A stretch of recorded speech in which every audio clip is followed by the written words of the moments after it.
Rapat koordinasi bidang pangan di Provinsi Sumatera Selatan bertempat di Gria Agung. Rapat dipimpin Menteri Koordinator Bidang Pangan Zulkifli Hasan dan hadir Menteri Kelautan dan Perikanan Saktiwayu Trenggono. Dan dihadiri PJ Gubernur Sumsel Ellen Setiadi dan Bupati Wali Kota se-Sumatera Selatan.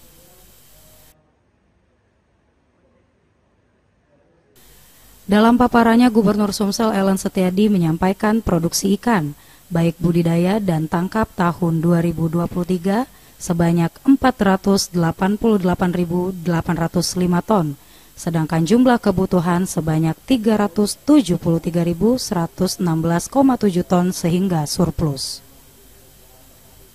Selanjutnya, Menteri Kelautan dan Perikanan Saktiwayu Trenggono menyampaikan, Provinsi Sumatera Selatan salah satu daerah yang potensi untuk ditingkatkan produktivitas dari perikanan.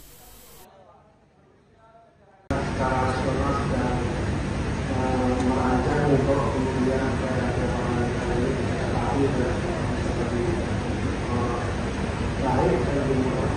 Yang kedua soal bibit ini sedang kita siapkan untuk segala buatkan musyawarah mereka juga seperti eksplorasi pemilihan. Jadi mudah-mudahan ada beberapa.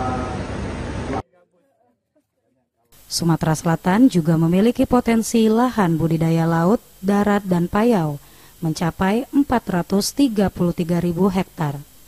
Komoditas budidaya yang dapat ditingkatkan produktivitasnya yaitu ikan patin, lele, nila, udang, gurami, dan bandeng. Tim Liputan Sriwijaya TV.